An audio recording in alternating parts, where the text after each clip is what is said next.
Thank you all for joining us. With love at its logic, heeding the call of Palestinian Christians. You know, even reading the title, to be honest with you all, still continues to give me a lot of energy, enthusiasm, and love.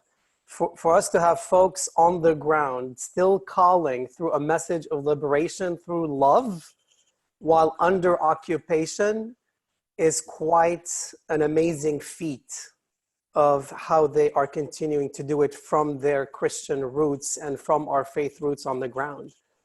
Why, just a couple of things.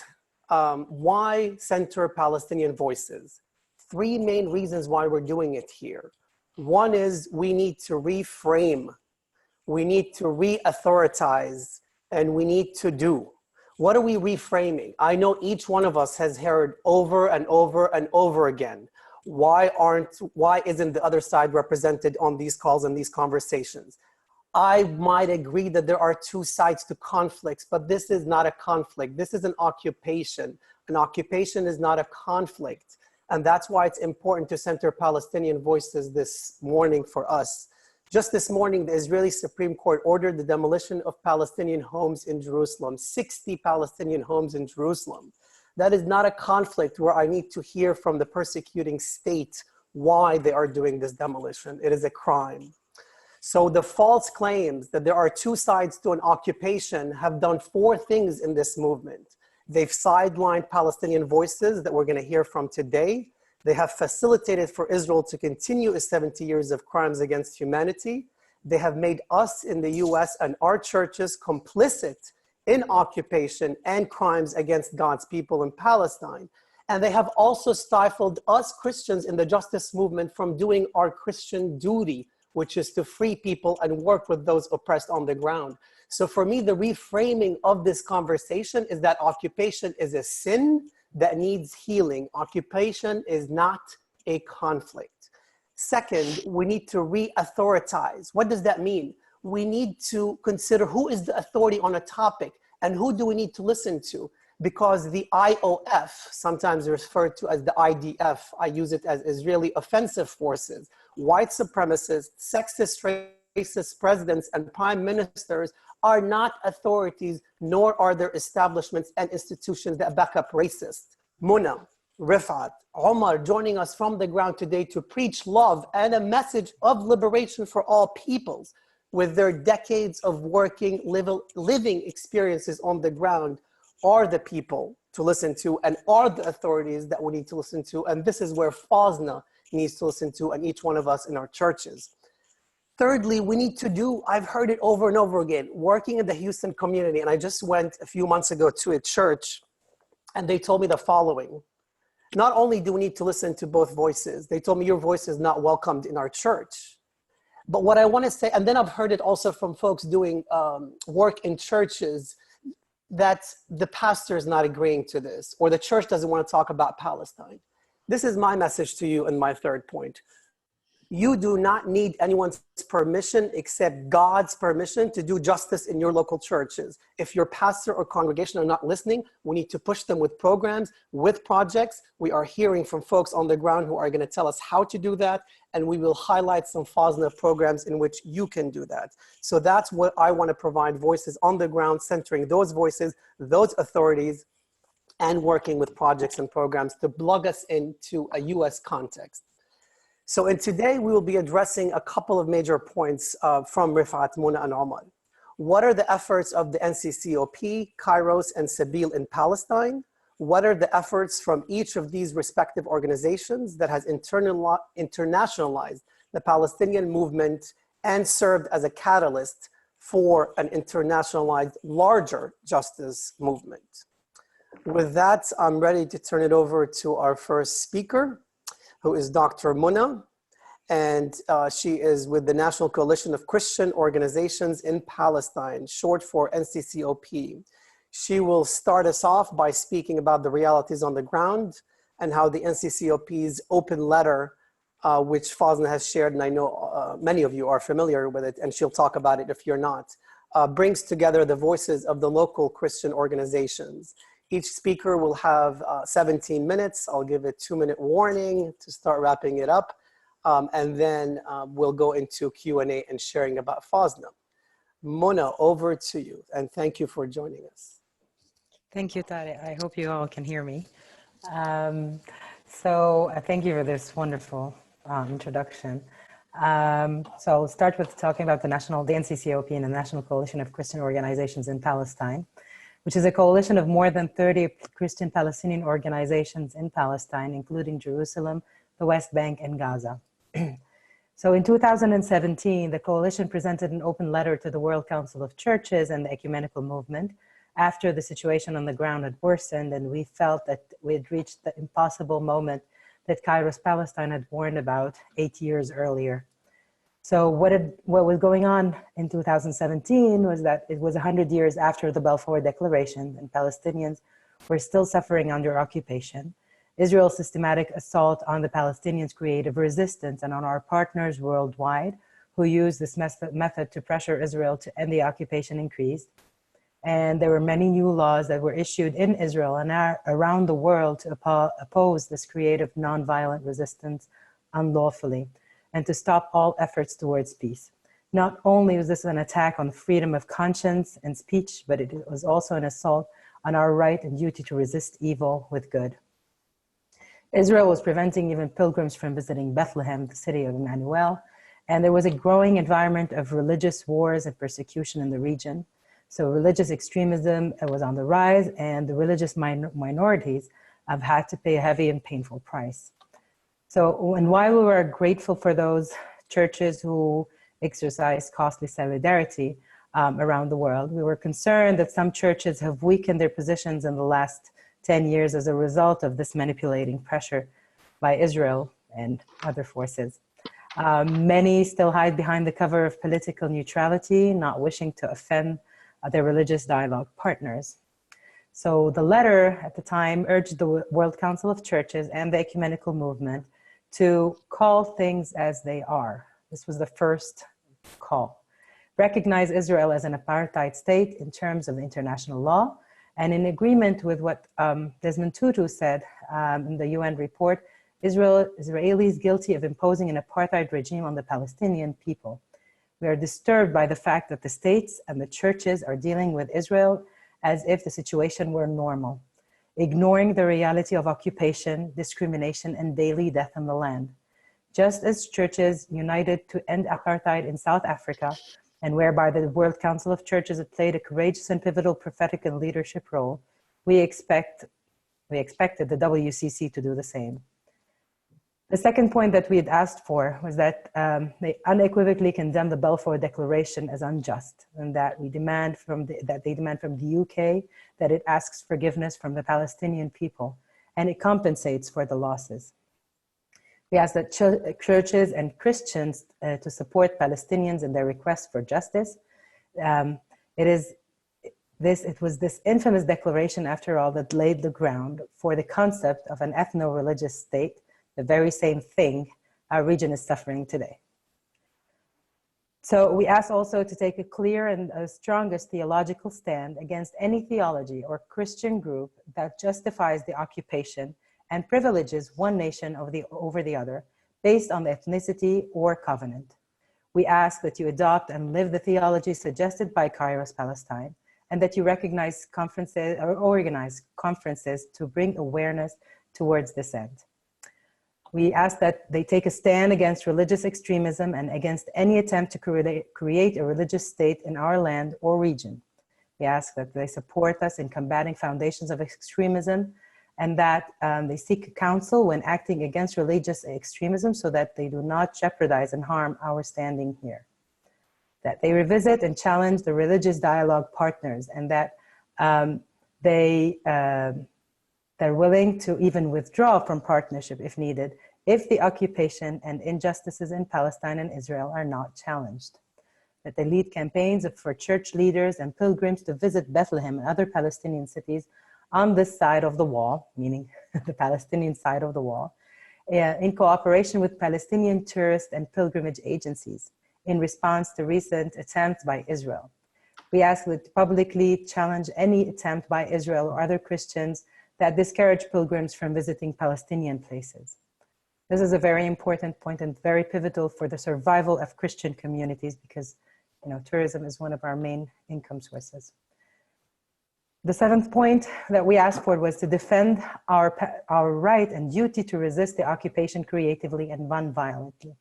We asked that they seek support of economic measures that pressure Israel to stop the occupation and go further to support sport, cultural, and academic measures against Israel until it complies with international law and UN resolutions, urging the ending of its occupation, apartheid, and discrimination, and accepts refugees to return to their homeland and properties. So this was our last peaceful resort, as we wrote in 2017 in response to Israel's war on BDS.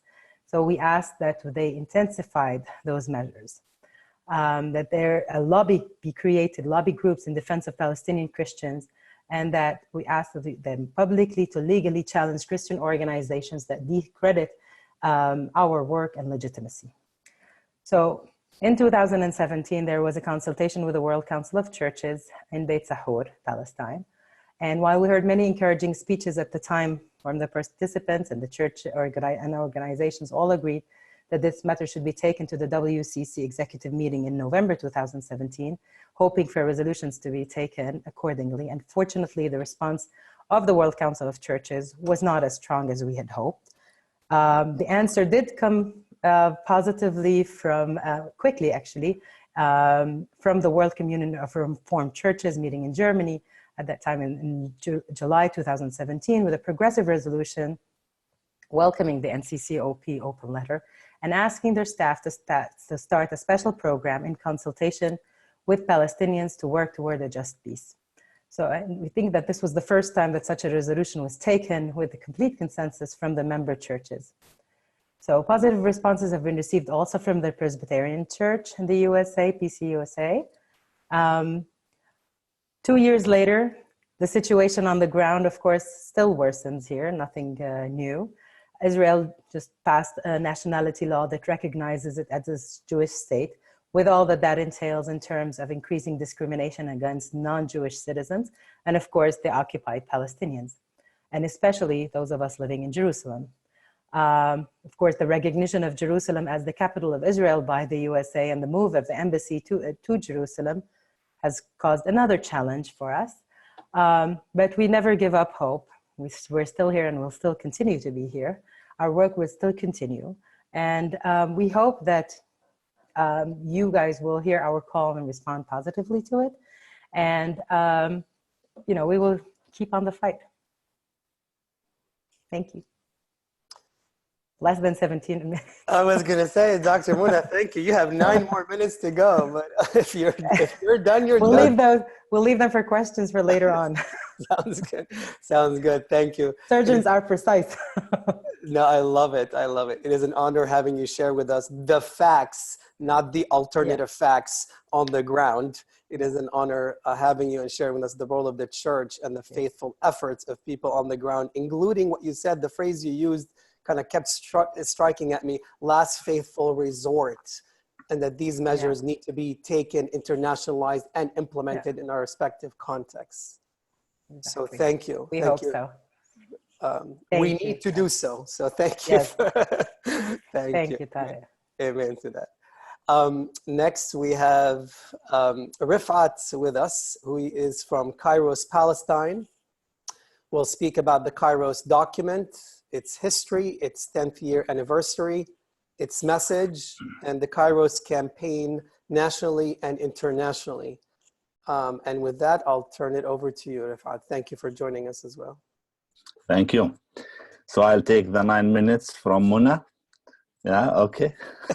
Take 3 if you want. Okay, I'll take 2 more minutes from Omar, yeah, kindly. You can take all the time. Actually, I divided my presentation into 4 sections. The first one, I wanted to speak about maybe brief history, some important stations which brought us today till today. And I think it's important sometimes to go back to history. The second point, I will speak a bit about Kairos Document, at least for the ones who are not that familiar with the document, who, why, and the content of it. And then I will speak a bit about what we do nationally and also internationally, and I will focus on the Global Kairos for Justice network, its vision, mission, and strategy. And then I will end by talking about the 10th anniversary. I think if we want to talk about the important stations, I will put a first milestone, which is the September 2000, which was the second Intifada. Because this Intifada, it had different tastes with more violence than any time before. And Palestinians were really victimized and their rights were violated by the Israeli occupation in a level which never existed before. The first station, I think it was the WCC delegation to visit Jerusalem. It was, I think, end June, beginning July, to try to see what kind of ecumenical response they might bring to the situation on the ground.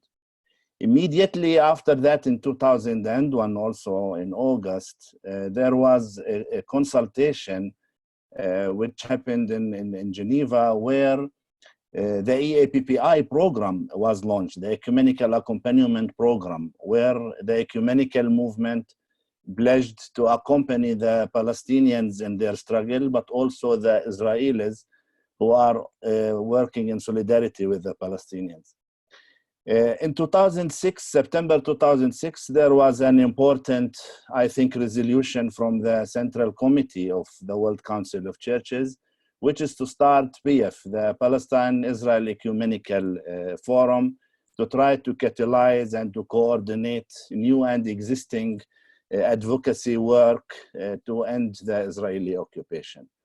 Immediately after that, in June 2007, there was the Amman call, Amman imperatives, where costly solidarity was introduced by the World Council of Churches. And the Palestine-Israel Ecumenical Forum took shape in that meeting. And this had, I mean, brought or paved the way for another important consultation which happened in Bern in 2008, where, I mean, in Bern, there was a document produced about Bern perspectives to speak about the harmful theology and how theology either can be a tool for more violence or a tool for reconciliation and peace.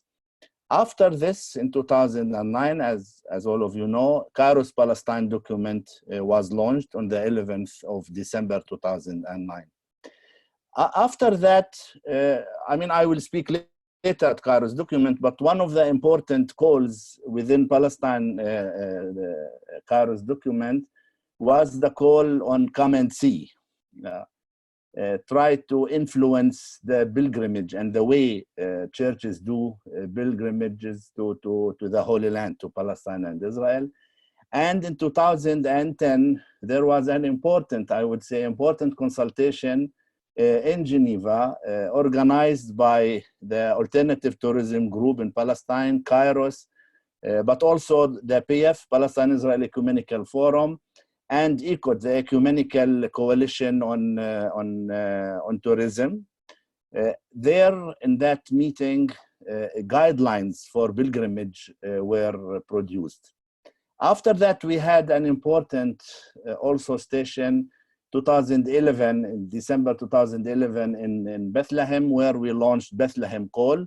And at that time, the first time we spoke about Global Kairos for Justice, about moving Kairos movement from being a national movement to become an international movement. Of course, the open letter which Muna spoke about was an important milestone, which was launched on the 12th of June 2017. And after that, on the 20th, 21st of June, there was a consultation organized by the World Council of Churches in Beit Sahur in Palestine, where, as Muna spoke, I mean, we heard many promises, but very few of them were implemented. I would say also that there was another important station in October 2017, where ATG, the Alternative Tourism Group, and Kairos International Reference Committee on Pilgrimage, they issued again another open letter to the churches and to the ecumenical movement about the necessity of revisiting their way of pilgrimaging to Palestine and Israel, as this hurt the Palestinians more than they benefit them. In 2018, December 2018, there was the Kairos annual international conference in Bethlehem, where I think the highlight was the re-emerging of global Kairos for justice, which I am going to speak about later.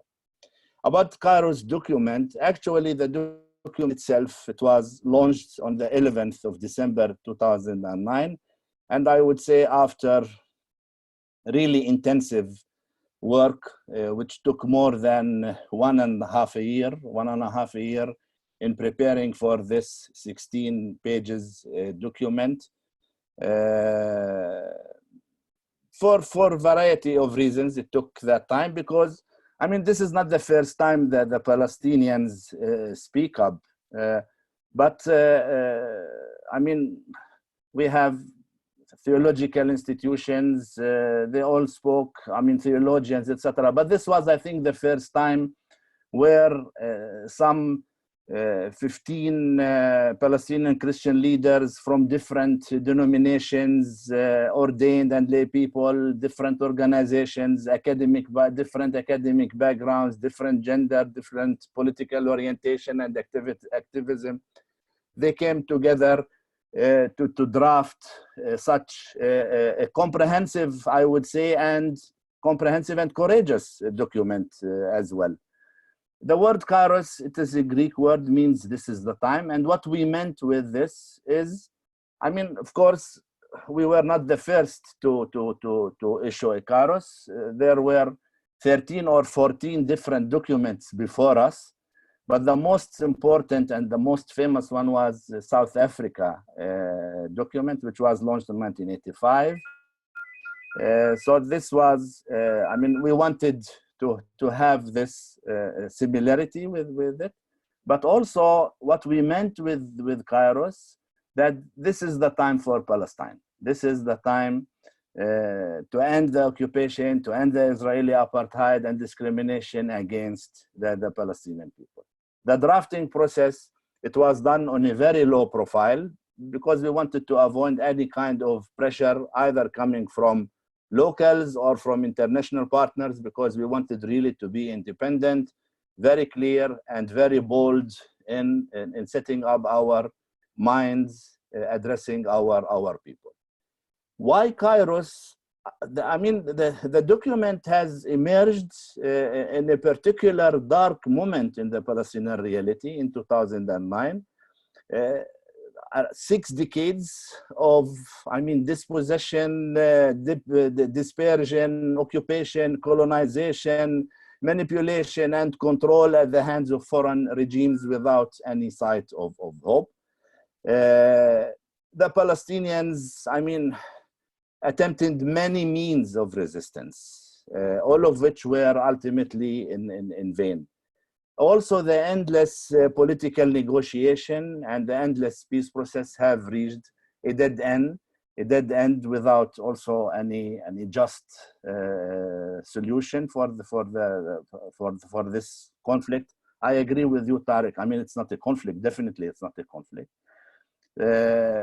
I would say that our suffering as Palestinian is unique, not only because, I mean, of the physical pressure we experience, but because, I mean, our plea doesn't have really an audience. I mean, the whole world is silent about what's happening in Palestine. So while Palestinians were frustrated, disappointed, feeling helpless and hopeless, Kairos, I mean, which could be, I mean, exist as a cry of despair, launched as a call for hope amid hopelessness. So this was the context of which Kairos Palestine emerged. The messages of Kairos Palestine, actually, the document, it consists from two major sections. The first one is the reality on the ground, and we were very clear about it. And the second is our response to this reality, which was grounded in the three pillars of faith, hope, and love. Yeah? And at the end of the document, we send various messages to various communities. The Kairos document, it's important to say that it was written in Arabic, yeah, because we meant to address it to our people. So it was addressed to our people. I mean, it was translated into English, and this, I mean, gave it a lot of momentum, and it was, I mean, noticed by many churches, organizations, but the central message of the document, it was meant to our people, and it was a very simple message: be patient, steadfast, and resist our occupiers, as nonviolent resistance is both right and obligation for Christians, and duty for Christians. So this was simply the core message of Kairos document to our people. But also Kairos document, it also addresses itself to those churches whose theology justifies the occupation and does not include the Palestinian Christians or the Palestinians in general. Such misguided and destructive theology must be revisited, re-evaluated, and must be changed.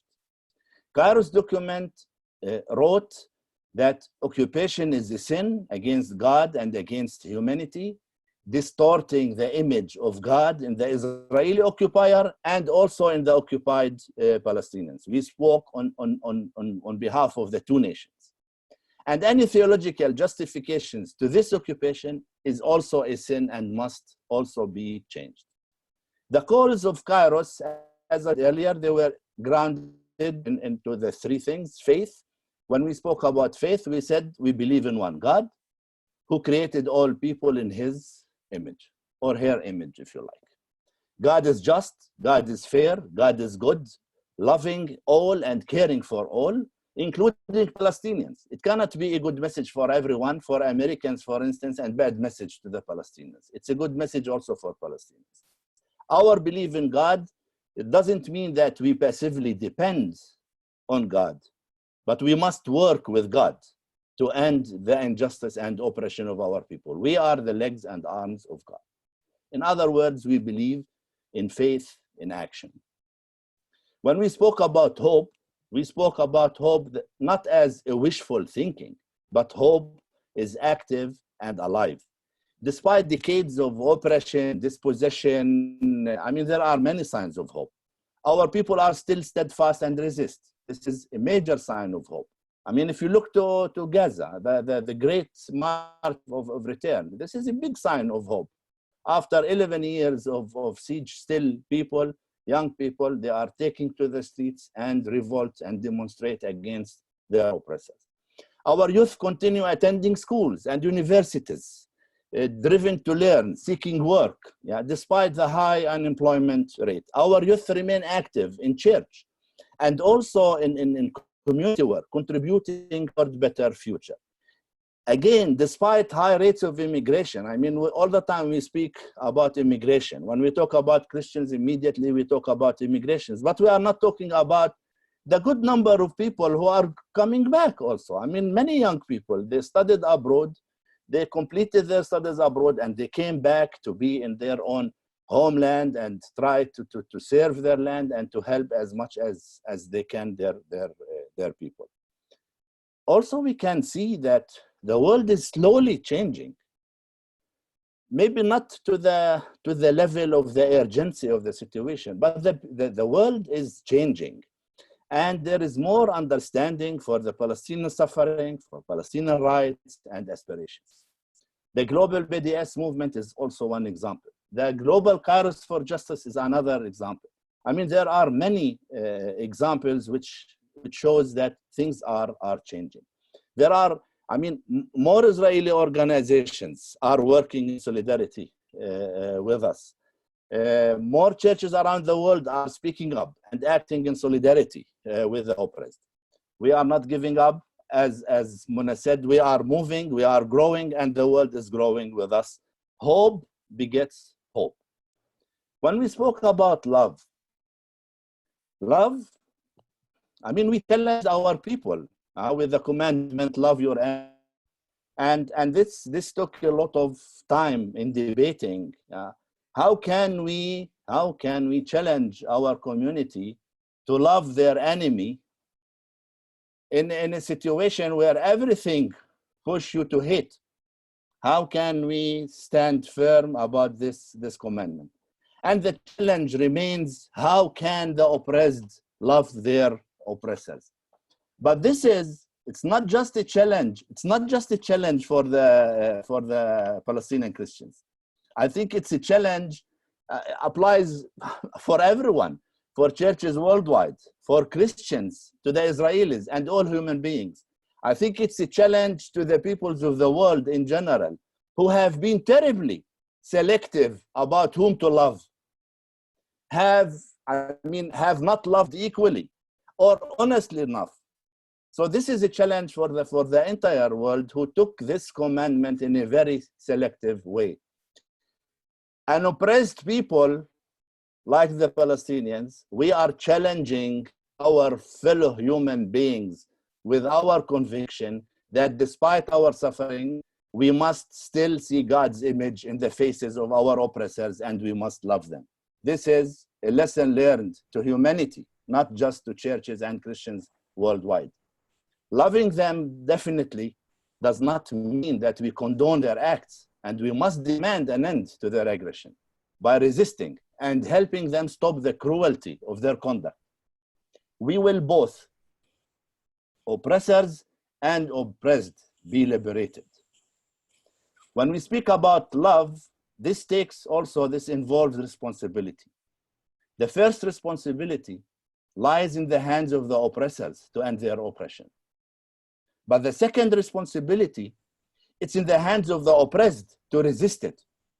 And the third responsibility, it is to the world to abandon their double standards, to love both equally, and to help both by working to eliminate the evil of occupation. This is the responsibility, the third party responsibility in international law jargons. In defining love as a commandment from God, we must also define resistance as part of this commandment, as a duty and a right for all. And that's why we advocate for a loving resistance, a creative resistance, a resistance based not on hate or revenge. What we do as Kairos, and this is my third part of, I think I took now the time of Mona, now I started my time. So Kairos work, if I want to talk about nationally, as all you know, Kairos is part of the NCCOP, part of the civil society and social movement in Palestine, and we work closely with the secular movement, mainly the Palestinian Governmental Organization Network, PINGO, and FROC, the Palestinian Human Rights Organization Council. We work closely with the social movement, with the secular movement, with the civil society. The second thing, we work on preserving and strengthening the Christian presence by working with churches, community organizations, and initiatives in helping building up a unified vision and strategy. There will be a national workshop soon, sometime in July, maybe this year, to try to identify some of the challenges we face as community and the type of responses we are going to have. Work also with other components of the society. I mean, with Muslim organizations in Gaza, with the academic institutions, like, for instance, An-Najah University. Now we are planning also a joint conference to speak about Palestinian Christians' roles and responsibilities. We pledge to work more with youth, strengthening the newly established Kairos Youth Movement.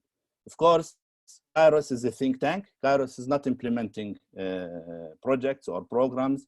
We do not have youth work as such, but we encourage all youth work, Christian youth work, to have this spirit of Kairos. Yeah? We want them to be, for this Kairos consciousness to be rooted within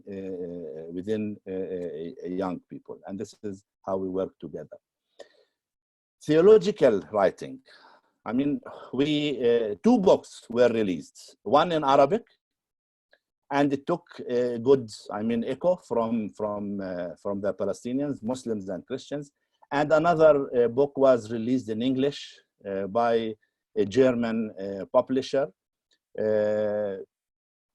Of course, the two books were joint work, mainly from Kairos board members. And it's not a translated book, completely different articles. Again, Kairos is one of the focal points for Christians, continue issuing position statements on matters, national and international matters. And also, we support all Christian initiatives like YMCA, Joint Advocacy Initiative, Sabeel initiatives, the Alternative Tourism Group, WIAM, and other Christian organizations. We support them as we work closely with everyone. On the international level, we continue the theological dialogue with churches, with Christian-related organizations, with international theologians, because this is something we found it very important to introduce a Palestinian reading of the Bible to participate in this global dialogue about theology. And also we continue publishing the Easter and Christmas alerts, where we try to highlight the plight of Bethlehem during Christmas and Jerusalem during Easter. And these alerts, they have very good receptive from different churches and church groups all over the world. And they are translated to national languages. So we are going also to continue doing this. We also work with BDS. We work with churches to invite more churches to take part of such activities. Also, we work on strengthening the Come and See campaign. The Come and See, as you know, this is a call from Kairos where we claim that many pilgrims, they come, but they do not see. So we want them to come and see, to give more time to Palestinians, to listen to Palestinian voices, to pray with Palestinian Christians. So this is where we, try to make a breakthrough. Am I still heard? Because, yeah, good. The last thing is to expand and to strengthen the Global Kairos for Justice Coalition. And this Global Kairos for Justice, as I said, it was re-emerged in December 2018, where we had 2 days of intensive work to reflect on what was being done and to strategize, to re-envision the future. And the coalition, I can say that it was born from the Palestinian experience of struggle against the Israeli apartheid and the Christian contribution within this context. This is where we try to. A continuation committee was formed after these 2-day meetings, and different working groups were formed to highlight some of the issues which were highlighted by the participants, like theology, BDS, campaigns, and youth work. Today we have, I will end, Tariq, don't worry. Today we have more than 35 to 40 groups exist in different parts of the world. And we are happy with this relation we have with FOSNA, and we hope for better coordination between all solidarity groups in the United States, among them Kairos USA. We are also equally happy that Many groups, Friends of Sabeel's and the Kairos groups in Europe are also merging together, like in the Netherlands, UK, Ireland, and very recently Norway. The vision of this coalition, we look for a world where justice reigns for all, the land between the Mediterranean and allow me to read it, and the River Jordan transformed as a place of justice, peace, freedom, equality, dignity, safety, hope for all, as a beacon of hope for all who are facing injustice. The mission of the coalition, it is a Christian journey of loving and creative resistance inspired by the Palestine Kairos consciousness and born within the oppression of Israeli apartheid as fierce and courageous struggle against injustice towards peace with justice for all. As you all know, we in that meeting in December, we called 2000 year as a Kairos year, and our goal in this year is to try to intensify the solidarity work all over. We started with the signature campaign. We have a statement, we have a petition. I hope all of you had contributed to it and signed it. This appeal, this petition, will be delivered on the 15th of May to some Israeli embassies, to foreign ministries. I mean, according to the capacity of the groups in the respective countries. And we will end the year with the 10th anniversary, which will take place on the 29th of November 2019. It will be either in Bethlehem or in Ramallah, where we will celebrate together each other's work and pledge for the future. And it will follow also with two-day meeting for the Global Kairos for Justice. We hope this time for more youth participation from our partners abroad, but also from the Palestinian side. I will end here and thank you. Thank you. Thank you for all that energy and courage. And yeah, just in my mind was Israel as a state and its accomplices leave much room for hate and very little room for love. Despite that, you have taken up comprehensive and courageous loving calls and efforts, being, as you mentioned, Rifat, God's hands and feet, knowing that God dwells in those spaces of despair and that that's where God arises from. So thank you for highlighting that to us and all the efforts on the ground. And it is time for us here to respond to that call and heed the call from the ground. So thank you very much for highlighting all of that. So just to give a time check, we will hear from Omar next, and then we will highlight our efforts in Fazna, just about 3 minutes for that. And then on the hour, 12 o'clock Central, my Houston time, is when we'll go into Q&A. We're hoping to do that. So next is Omar of Sabeel, and Omar will speak to us about Sabeel, his efforts on the grounds, ethics, Christian ethics and Sabeel's ethics, and theology and resistance. And so with that, Omar, I'll turn it over to you for also 17 minutes. Thank you, Tariq. I hope you can hear me well. Yes, yeah, you're good. Good. First of all, I would like to thank everybody who gets involved with the issue of Palestine and Israel, with the struggle of the Palestinians and our aspiration for liberation. There is so many injustice around the world that we are all overwhelmed with how many bad things are happening. We actually should be showing you solidarity in the US. Things are not good for you too. But for everybody who gets involved with a problem, it's important for people to be part of the solution rather not to be part of the problem. And the struggle in Palestine and Israel has numerous shapes. At Sabeel, we focus on two specific struggles. The first one is a struggle for human rights. It's a struggle for equality, the right of self-determination.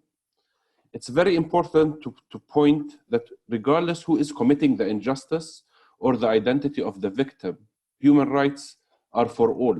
regardless who is the oppressed or the oppressor. This is very fundamental. We do not ask people to take sides with Palestinians or Israelis, with Christians or Muslims or Jews. You need to take sides with what is ethical, what is justice. The second part, we have a theological struggle. And across all religious spectrums, many use their religious narratives, whether they are Jewish, Christian, or Muslim, to undermine the other and justify their hate and actions. This is very important to understand that this is over all religions, unfortunately, that this exists. But also, theology is powerful. It's a powerful ethical compass that leads us to become better neighbors and individuals. We all need to ensure that the theology we develop and adhere to is a theology that reflects the true nature of God. In our understanding in Palestinian liberation theology, it is inclusivity. God is inclusive, loves us all. We are all God's children, regardless of our identity. Our God is a God of justice, true justice.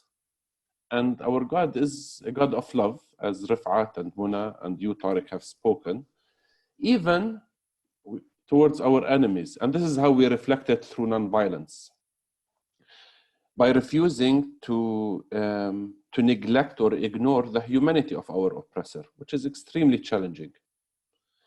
Now, to ensure that theology is a tool of liberation rather than a source of oppression, we all, across all of our religious communities, whether we are Jewish, Christian, and Muslim, need to support each other and to support and to endorse our understanding of God, which is a good God. But also within our own faith family, for us specifically as Christians, we should work to ensure that our own faith community is inclusive, justice-oriented, preaches love rather than hate and racism. The same applies from our bigger Christian family, and this also applies for Muslims as Jews, but specifically I'm speaking from the position of Sabeel. The same applies to our own denominations. I am Greek Orthodox, you might be Lutheran, Methodist, United Church of Canada, or whoever part of your church. You need to make sure that your church theology is healthy. Even within our own congregations, and which is the most hardest, in my opinion, is on our own individual level. We need to continue to self-reflect on our beliefs and our behaviors. It is everybody thinks that they are on the right side, that they are preaching and they're fighting they're on the right place where they're fighting for true justice. Whether they are Israelis, settlers, Palestinians, Muslims, Christians, everybody with their own ideology, they wouldn't believe that, they don't believe that they are on the wrong side. And we only discover our own problems if we only do self-reflection. And I think this is very important throughout all different movements, throughout the church, but also we as Palestinians should not ignore it or neglect it. We all need to continuously cleanse our theologies from exclusivity, justification of injustice, and cleanse our theologies from hate and revenge. We all need to work together as a whole, and we all have our own responsibilities within our communities to ensure that we are acting more with the will of God rather than the will of empire. This is extremely challenging, but we need to adhere to. Now, what does Sabeel in Palestine and Israel do? We work in 3 different areas. One area is continuing to develop Palestinian liberation theology, and this happens throughout almost 30 groups that we have across the West Bank, East Jerusalem included, and inside Israel, specifically Nazareth. Unfortunately, we do not operate in Gaza because of the limitation, which is what we're hoping to start a group or 2 there. And these groups, they sit mainly on a weekly basis. They're mainly young people or women. And young people, I mean from teenagers to young adults, that they meet on a weekly basis. They read the Bible. Currently, we are studying the Gospel of Matthew. And soon we'll be able to finalize a whole commentary on the Gospel of Matthew with Palestinian liberation theology questions. It will be in Arabic, and if Tariq wants to translate it, we are open. The second part of our work is really building bridges. And the first area is within, of course, as scripture says and mandates, we need to start within our Christian community. We Christians don't have the perfect relationships among each other. And so we have a number of ecumenical events that we do, from ecumenical worships, ecumenical celebrations, retreats that we do that brings the Christian community together. This year, hopefully, we will be having our first joint ecumenical clergy gathering with almost 100 clergy from Israel, Palestine, and Jordan. We will be having it in Jordan. The second part is to work with our neighbors, Muslims and Samaritans here in Palestine. And what we do it is, the last year we have focused very much on the Palestinian curriculum. And we have been, by the grace of God, we've been able to bring over 150 changes to the Palestinian curriculum. It is true, unfortunately, part of our Palestinian curriculum contains anti-Semitism, contains takfiri or anti-Christian language, anti-Shia language, anti-secular language, plus other problems. We are happy that we were able to change all over 150, and we're still working on this for this year. We also work with the Jewish community. We have a problem. Israel has established itself as now within its own law that it's a state only for the Jewish people. This is extremely difficult for the Palestinian citizens of Israel who hold Israeli citizenship. This makes discrimination legal. So it's very much similar to the civil rights movements in the US. The third part, which is doing the work of advocacy. And that's very important. You cannot be faithful to God today if you are not a prophetic voice for justice and peace and reconciliation. So part of doing advocacy is education. I hope many of you are following the Sabeel Wave of Prayer. It goes out on a weekly basis in over 11 languages. It's an excellent tool for people to know what's happening in the country, and with having a Christian response on everything that is happening on a daily basis within using the language of prayer. It's extremely important, and it is extremely well received in Palestine and across the Arab world. The bigger number of readers are Arabs for it, which is we are very happy. But we also do our witness visits, our conferences, and our events and publications. Last year we issued, we launched a book on Palestinian liberation theology. We have a number of booklets like the Contemporary of the Cross and so on. Next year we're doing, this year, sorry, in December, early December, we're not doing a conference, we're doing a gathering. And the gathering is for us to self-reflect on our movements, to learn from each other, to hear each other. Sometimes we're all involved with the struggle that sometimes it comes on the cost of community and fellowship. And I think it is very important for the activists to sit down, to talk, and also to enjoy, to celebrate each other and to enjoy our contributions. But also with nonviolence, last year also an initiative from, can you see the book? Yes? Last year, Sabeel started an initiative of nonviolence. And it's a way to bring all of the different voices and to translate the actions and the activities of these organizations into tangible nonviolent action.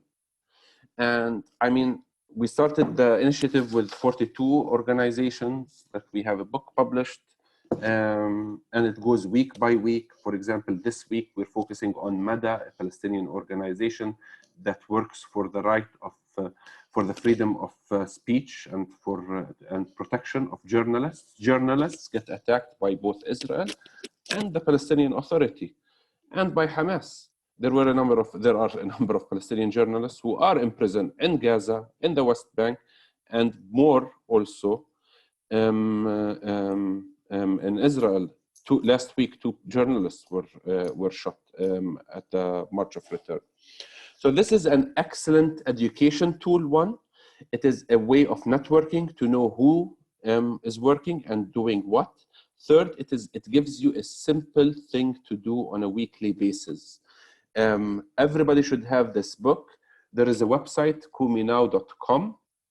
And it is going to be very soon. We're launching the next website because we have over 107 organizations, and it's growing from Palestinian churches, international churches, local organizations, human rights organizations, Muslim organizations, Christian organizations. This is an excellent vehicle to do advocacy. It's simple, it's friendly, and I encourage you all to have it. I encourage you that much. I'm sounding more like marketing because this is what I'm doing. I'm selling you the book. We usually sell it for $30. For anybody who is on the call, you get a 50% discount, postage included. All you have to do is just get involved. There's many activities here that makes you a real troublemaker. You can piss the powerful with this book, and we want to piss the powerful.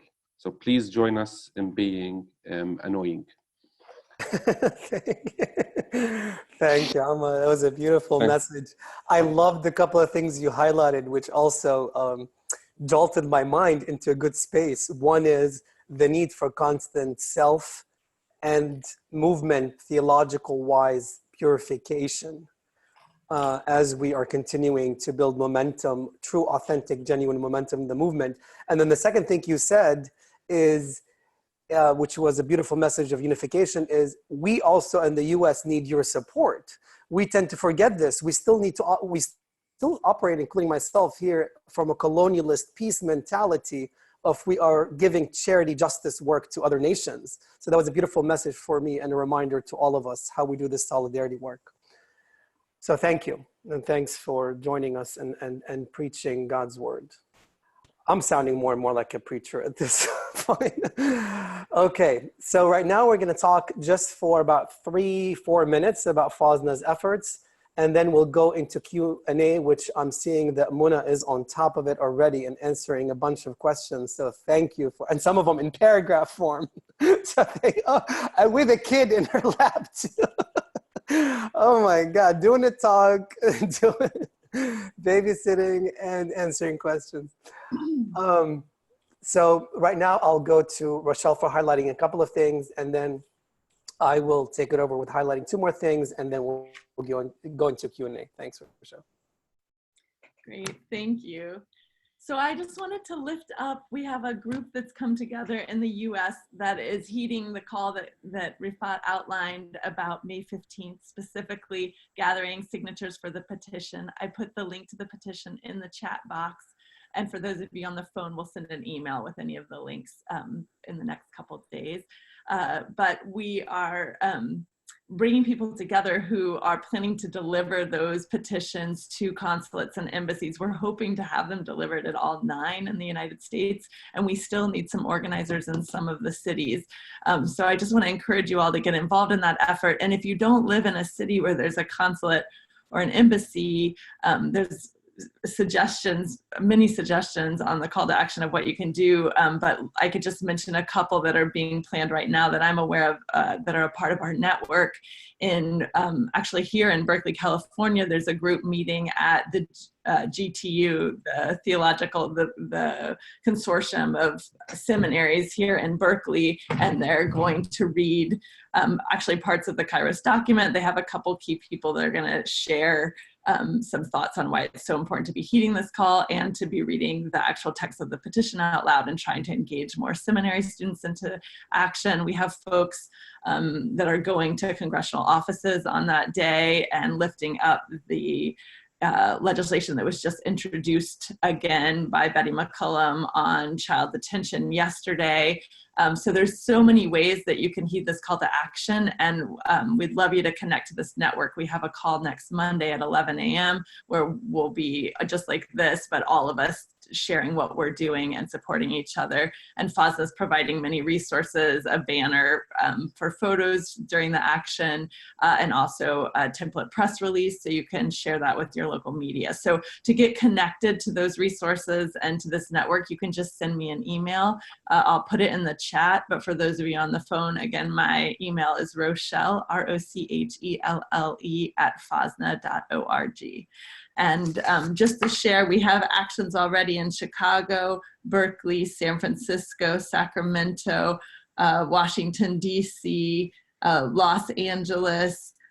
There's some still in the works in Atlanta and Miami, and we're really looking for some lead organizers in New York and Boston to help with the delivery. So if any of you are in those cities and want to connect, you can send me an email. And also I put in the chat the link. It's a rough list. We haven't gone live with it yet, but we have a list of descriptions of actions. And for those that have Facebook event pages already where you can plug in your city, I'll re-chat it one more time, but we have a website on FOSNA's page where we're trying to pull all those together. And if you're planning another action, we can make sure to get your page up there as well. So your event up there. So I just wanted to lift that up and hope folks will plug into those efforts. And then the second action I wanted to just mention is that usually in the summer, FOSNA is we focus our energy on supporting all of the amazing Palestine-Israel networks of the different denominations that many of you are a part of in bringing resolutions on Palestine to be considered. This summer, there aren't very many being lifted up. And so we've decided instead to that this political moment really calls on us to take a stand against Christian Zionism. And so we're calling for an action and a convening in Washington, D.C. on July 7th and 8th. So I want to state this so folks can put it in their calendar and start spreading word about it. Christians who are speaking in our name are justifying the occupation and are shaping U.S. policy, as we know. Christians United for Israel being one of the largest organizations in the U.S. that claims 5 million members, and we know has the ear of the president. They've been claiming that they played a role in taking credit around the U.S. embassy move to Jerusalem, and also on U.S. recognition of Israeli control in the Golan Heights. We know that this is something that we need to stand up in front of and to witness and to challenge. And so CUFI is holding a summit in DC this summer, and so we are going to hold a convening as well.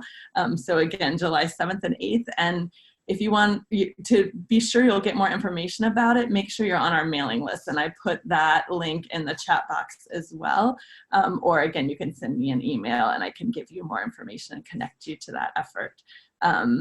And I just wanted to say, you know, we saw Representative Ilhan Omar facing so much intimidation around trying to bring just the smallest amount of attention to the Israeli lobby and lifting up AIPAC. And yet CUFI was missing from that conversation. AIPAC claims 1 million members. And as I said before, CUFI claims 5 million. So we really need to figure out a way to expose what's happening. And as Christians, it really is our role to take action. So please join us this summer. I'll turn it back to you, Tariq.